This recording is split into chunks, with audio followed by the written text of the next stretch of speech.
이스라엘에게 회개함과 죄 사함을 주시려고. 이스라엘이라고 하는 이 말은 이스라엘 백성들에게 아주 각별한 말입니다. 아브라함이라고 하는 그런 표현도 소중한 표현이지만 이 이스라엘이라고 하는 이 이름이 가지고 있는 의미는 현재 이스라엘의 국명에서 확인하듯이 이스라엘 백성들이 사랑하는, 아끼는, 그리고 귀하게 여기는 그런 이름이죠. 야곱의 변화된 이름, 야곱에게 새 이름 주신 하나님의 사랑이 깃들어 있는 그런 이름이 이스라엘입니다. 이스라엘이라고 하는 말의 뜻은 하나님과 겨루어 이겼다. 야복강가에서 야곱이 자기의 의지로, 자기의 능력으로, 자기의 열정으로, 자기의 기획으로, 자기의 열심으로 인생을 살고자 했죠. 야곱이라고 하는 이름이 붙잡다, 발꿈치를 붙잡다, 손아귀에 잡히면 절대 빠져나갈 수 없다. 이 이름으로 살았던 그런 인생이었는데, 붙잡으려고 살았던, 무언가 쟁취하려고, 무언가 얻으려고 살았던 그런 이름의 소유자였는데 하나님께서 그의 이름을 변화시켜 주신 거죠.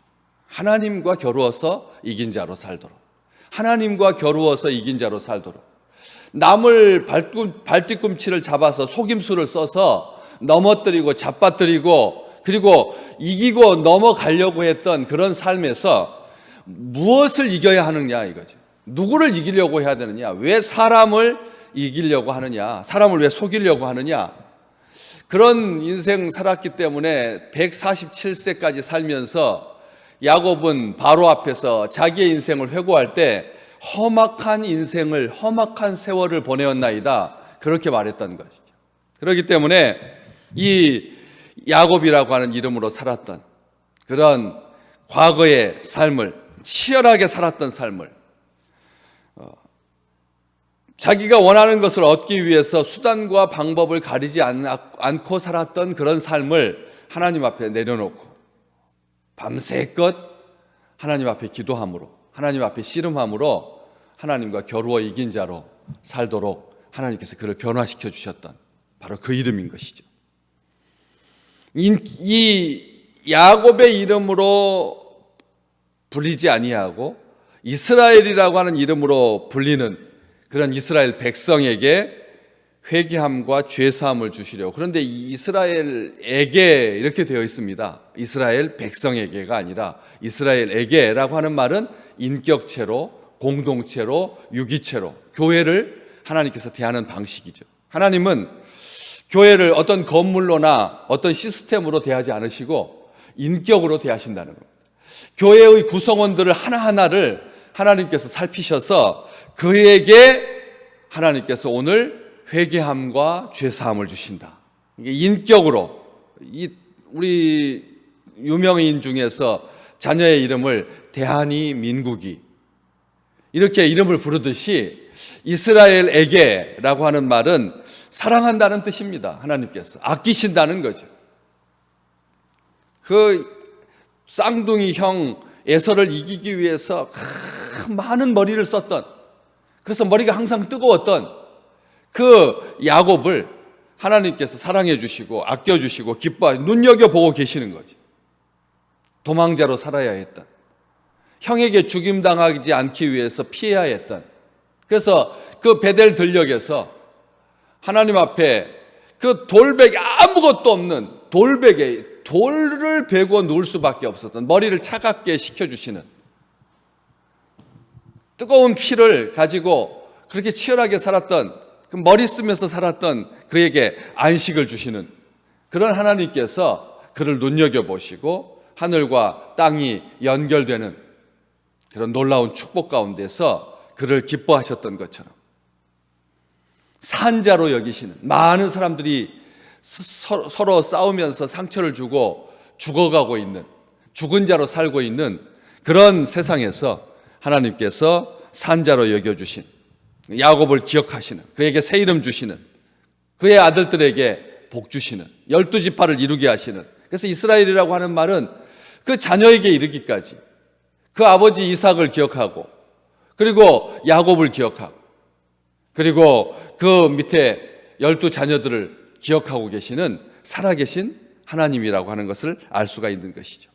그래서 그 하나님께서 이스라엘에게 회개함과 죄사함을 주시려고 예수 그리스도를 오른손으로 높이셔서 임금과 구주로 삼으셨다. 그런데 오늘 성경 말씀에 보면 오른손이라고 하는 그 표현 대신 밑에 각주에 보면 오른편에 이렇게 되어 있습니다. 오른손이라고 하는 말은 능력 있는 손, 그리고 힘 있는 손, 도와주시는 손, 함께하는 손, 어깨를 도닥이는 손, 부드러운 손, 하나님께서 잡아주시는, 이끌어주시는, 소돔 남자들의 눈을 어둡게 하셔서 문고리를 잡으려고 더듬게 하셨던 그런 하나님께서 그 롯의 자녀들을, 롯의 가족을, 롯을 이끌어내셨던 것처럼 그렇게 힘있게 안내하고 도와주시고 보호하시는 그런 손이기도 하지만, 오늘 여기에서 오른손이라고 하는 표현은 하나님의 오른편에, 하나님의 보좌 우편에, 하나님의 권능자로, 하나님의 능력자로, 하나님의 힘으로 그를 임금과 구주로 높이고 그리고 구세주로 삼아주셨다라고 하는 표현인데, 그 오른손으로 높이신, 오른편에 앉게 하신 그 하나님의 큰 뜻이 어디에 있느냐는 거죠. 그냥 인생 30년 지구상에 내려와서 육신을 입고 험악한 세월을 힘들게 어렵게 십자가를 지는 고통의 삶을 그렇게 살았다라고 하는 것을 보상하고 격려하는 차원이 아니라 목적이 하나인 것이죠. 이스라엘에게 회개함과 죄사함 주시는, 회개하고 죄사함 받게 하시는, 이게 어디든지 다 요 순서로 되어 있습니다. 누가가 쓰고 있는 누가복음 24장 47절과 48절 말씀에 보면 그의 이름으로 죄사함 받게 하려고 예루살렘에서 시작하여 모든 족속에게 전파될 것이 기록되어 있다.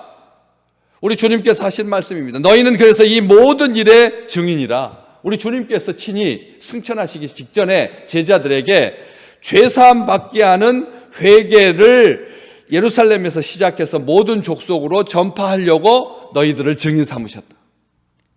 회개함과 죄사함, 죄사함 받게 하는 회개의 세례 요한이 베풀었던 그 세례도 죄사함 받게 하는 회개의 세례다, 이렇게 명칭되어 있고, 또 베드로가 앞쪽에 사도행전 2장 38절에서 말했죠. 너희가 회개하여 각각 예수의 이름으로 세례를 받고 죄사함 받으라.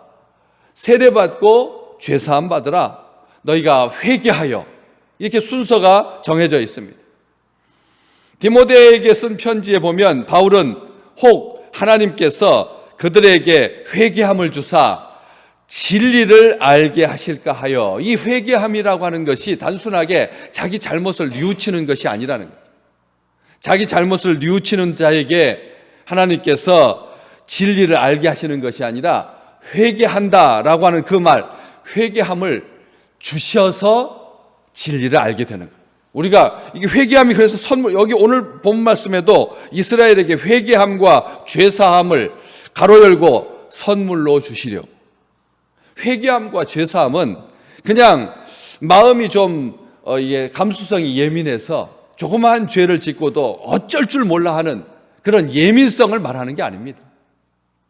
회개함이라고 하는 것은 하나님께서 주시는 선물이라는 것이죠. 오늘 또 우리 믿음의 백성들에게 회개함을 선물로 주실 줄로 믿습니다. 회개함이라고 하는 것이 회개를 쥐어짜듯이 강요하기 위해서 하나님께서 더 씌워주는 게 아니라, 회개한 자가 죄사함 받아서 구원의 은총을 누리게 되는 거예요. 회개하는 자가 죄사함 받고 영생을 누리게 됩니다. 오늘의 생명은 회개하는 것으로 시작됩니다. 우리 주님께서 그러니까 회개하라, 천국이 가까이 왔다. 천국이 가까이 온 증거가 뭐냐? 회개하는 거라. 회개함은 우리 하나님께서 주시는 겁니다. 그래서 회개함으로 말미암아 죄사함 받게 되고 영생을 누리게 되는 것이죠.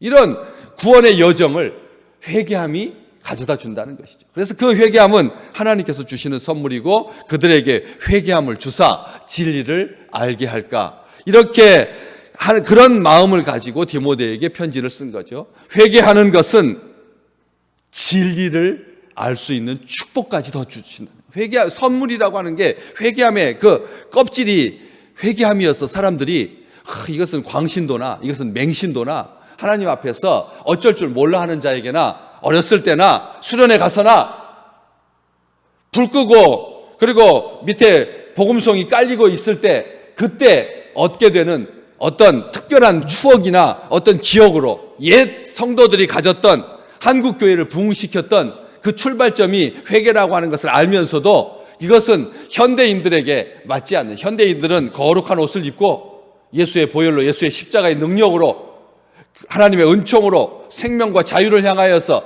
해방의 백성으로 이쪽이 훨씬 더 커 보이고 하나님께서 주시는 회개함이라고 하는 선물은 너무나 작아 보인다는 거예요.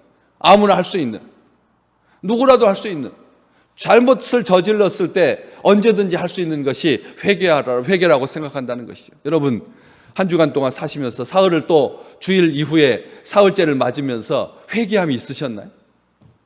자기 의지로 회개할 수 있다면, 언제든지 회개할 수 있다면 회개는 선물이 아니겠죠. 자기 결심일 것입니다. 그러나 오늘 누가는 우리에게 분명히 알려주고 있습니다. 베드로와 사도들이 했던 그 말을 우리는 오늘 듣습니다. 회개함은 하나님의 선물이고 회개함으로 말미암아 진리를 알게 된다. 그것을 바울은 디모데에게 말하고 있었던 것이죠. 또 로마 교회에 쓴 편지에도 하나님께서 인자하셔서 하나님의 인자하심이 너를 인도하여 회개하게 하실 것이다. 하나님께서 인자하시기 때문에 회개함을 주셔서 그렇게 회개하게 하신다. 회개함에 이르게 하신다. 말하면서 만약 그것을 알지 못하면 하나님께서 주시는 선물이라고 하는 것을 깨닫지 못하게 되면 사람들이 어떤 자세를 가지느냐 세 가지가 있는데 그의 인자하심과 용납하심과 길이 참으심이 풍성하시다라고 하는 것을 멸시하게 된다. 회개함을 하나님께서 주시는 선물로 알지 못하고 사람들의 어떤 자동적인 노력이라든지 아니면 돌을 닦아가는 과정 속에서 반드시 겪게 되는 어떤 과정으로만 여기게 되면 하나님께서 인자하시고 하나님께서 용납하시고 하나님께서 길이 참으심이 풍성하시다라고 하는 것을 멸시하게 된다. 이것은 하나님의 속성 전부입니다. 하나님께서 인자하시고 용납하시고 길이 참으심이 풍성하시다라고 하는 것을 멸시하게 된다는 거죠. 하나님의 그 온전하신 성품, 길이 참으시고 용납하시고 그리고 풍성하신 하나님의 그 은혜와 자비를 잊어버리게 되고 멸시하게 되고 무시하게 되고 함부로 하게 되고 하나님을 만홀히 여기게 된다는 것이죠. 오늘 우리는 회개함으로 말미암아 죄사함에 이르는 축복을 하나님께서 주셨다라고 하는 것을 믿습니다. 우리가 하나님 앞에 무릎 꿇으면 하나님 앞에 눈물로 회개하면 하나님은 죄사함을 선물로 주시죠. 자기가 택한 백성에게 자기의 자녀들에게 회개의 마음을 허락해 주시는 분은 하나님이십니다. 그래서 영원한 생명을 누리게 하시고 오늘 임금과 구주로 삼으신 예수 그리스도의 의를 붙잡을 수 있는 그런 축복을 누리시기를 주의 이름으로 축복합니다. 보혈의 능력으로 의롭게 하시는 주를 바라볼 수 있는 그 은총은 하나님께서 회개함을 주셨기 때문에 임금과 구주 삼으신, 그래서 예수 그리스도께서 열방을 지금도 다스리고 계시고 택한 백성들을 보호하시며 영육간의 필요를 채우시고 공급해 주신다. 하나님께서 참새 2마리가 한 아사리온에 팔리는 것 아시고 참새 5마리가 2아사리온에 팔리는 것을 친히 아시는 주께서 하물며 너희들에게 먹이고 입히시지 않겠느냐 라고 말씀해 주셨던 것처럼 영육의 필요를 채우시는 구세주께서 찬양 받으시기에 경배 받으시기에 합당하시기에 오늘 또 우리의 입술을 통해서 아멘과 할렐루야가 잠시도 끊이지 아니하고 하나님께 영광 돌려드리는 귀한 날 되시기를 주의 이름으로 축복합니다.